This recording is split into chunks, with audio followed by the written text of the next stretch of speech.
Well, moment of truth. We reconnected everything.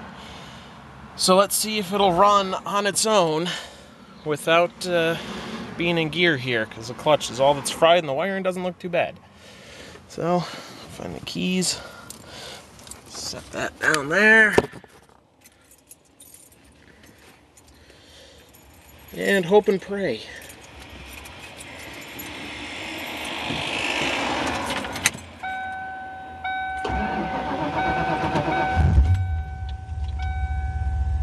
Holy crap!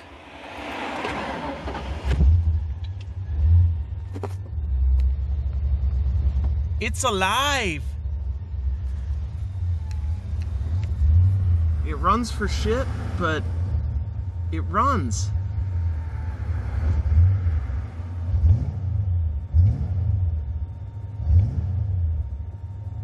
Stinks to high heaven too. So I guess all I need to do is get some wires on this bad boy and we've got a car! Woohoo!